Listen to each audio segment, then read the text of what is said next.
Vê se tem cabimento uma coisa dessas.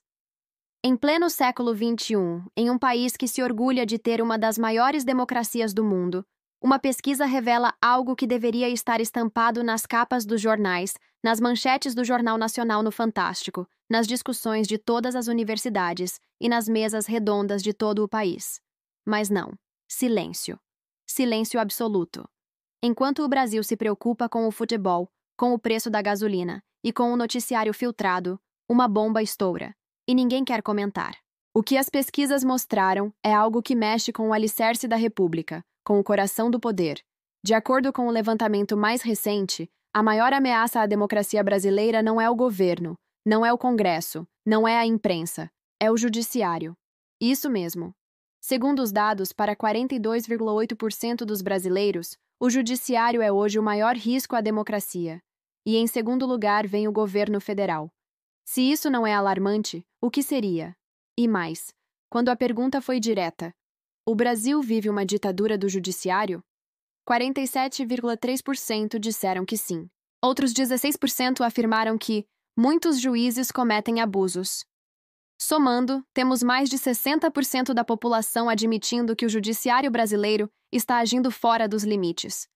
Mas o mais curioso, ou assustador, é que essas respostas foram dadas antes das novas revelações que vieram à tona. Revelações que envolvem venda de sentenças, decisões suspeitas, habeas corpus em massa e uma crescente blindagem política dentro dos tribunais superiores. E é justamente sobre isso que vamos falar agora. Antes, se você chegou até aqui, aproveita e se inscreve no canal, porque aqui nós discutimos os fatos que a grande mídia evita. Deixe o seu like, isso ajuda o vídeo a chegar a mais pessoas, e comenta uma palavra nos comentários para mostrar que você está acompanhando de perto o que acontece no Brasil. A palavra de hoje é democracia.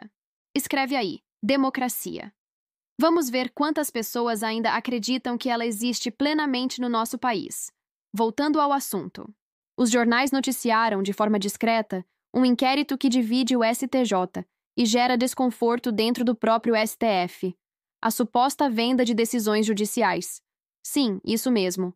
Há denúncias de que sentenças estariam sendo negociadas, compradas e vendidas, como se a justiça fosse uma mercadoria. E quando esse tipo de coisa chega aos corredores dos tribunais superiores, não estamos mais falando de pequenos desvios. Estamos falando de um colapso ético dentro da mais alta instância do poder. Mas o que acontece em seguida? Nada. Silêncio. Nenhuma manchete, nenhuma reportagem de destaque, nenhum debate nacional. É como se o assunto não existisse. Enquanto isso, o STF continua a conceder habeas corpus, 8 só para investigados na CPMI do INSS. Entre os beneficiados, nomes ligados a escândalos de corrupção e esquemas milionários. E não para por aí. Um dossiê de um senador revelou que o STJ concedeu mais de 9.000 habeas corpus a traficantes apenas em 2024. 9.000 decisões que resultaram em criminosos de alta periculosidade voltando às ruas. 9.000 oportunidades de impunidade. E o mais impressionante, a sociedade parece anestesiada. Onde estão as vozes que sempre clamam por justiça? Onde está o mesmo vigor que vemos quando o debate é político, ideológico, partidário? Quando se trata do judiciário, reina o silêncio. Enquanto isso, o próprio Senado se prepara para decidir algo que pode mudar tudo. A recondução do procurador Paulo Gonet à PGR. A mesma procuradoria que, segundo críticos, tem se omitido diante de abusos e escândalos. E o Senado, que deveria representar o equilíbrio dos poderes, parece disposto a confirmar o mesmo nome. Mas o que mais chama a atenção é a movimentação por trás dos bastidores. Há uma proposta sendo discutida para mudar as regras do impeachment de ministros do STF.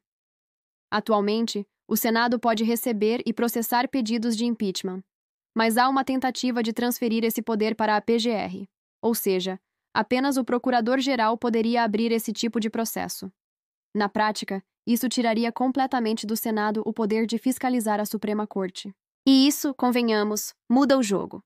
Muda a balança da democracia. A pergunta que fica é: por quê? Por que mudar as regras justamente agora, quando há uma movimentação crescente dentro do Senado para discutir o papel do STF e suas decisões?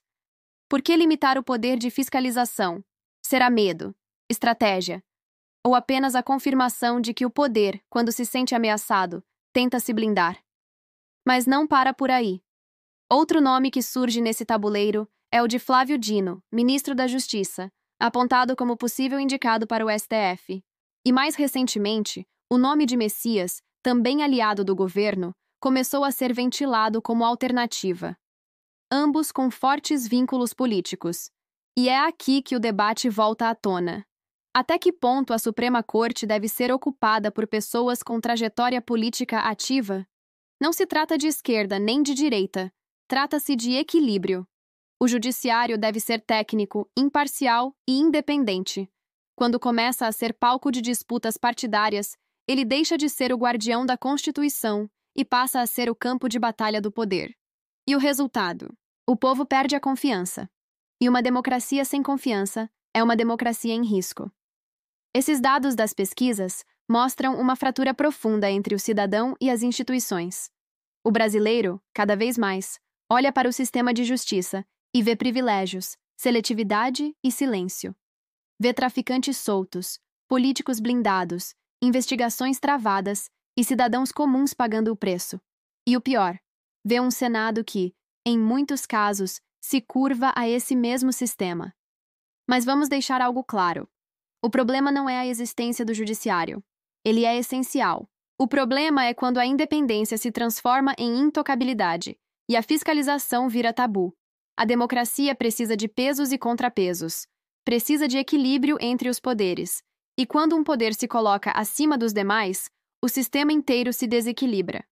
O que impressiona é a reação do povo, ou a falta dela. Por que o brasileiro, que é tão rápido em defender seus candidatos, suas bandeiras e ideologias, não reage com a mesma força quando o tema é o poder que decide sobre tudo e todos? Será medo? Descrença? Ou a simples sensação de impotência diante de um sistema que parece inabalável? E aqui entra o papel da imprensa. Quando um resultado de pesquisa como esse, apontando o judiciário como a maior ameaça à democracia, não vira manchete nacional, algo está errado. A imprensa livre deveria ser a primeira a questionar, a investigar, a provocar o debate, mas o silêncio se torna cúmplice. E é justamente esse silêncio que alimenta a desconfiança.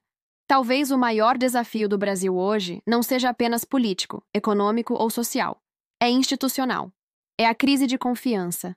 As pessoas não acreditam mais nas instituições que deveriam garantir seus direitos. E quando isso acontece, a democracia começa a ruir. Não por um golpe, mas por erosão, lenta, constante, silenciosa. Então, o que fazer? A resposta não é simples. É preciso transparência, autocrítica e coragem. O Brasil precisa discutir o papel do judiciário com a mesma paixão com que discute política. Precisamos de uma Suprema Corte forte, mas também responsável. Precisamos de um Senado ativo que cumpra seu papel constitucional. E precisamos de uma sociedade que questione, que cobre, que exija a prestação de contas, de todos os poderes, sem exceção. Agora eu quero ouvir você. Você acha que o Brasil vive ou não vive uma ditadura do judiciário? Curta este vídeo, se inscreva no canal e compartilhe para que mais pessoas entendam o que está acontecendo nos bastidores do poder.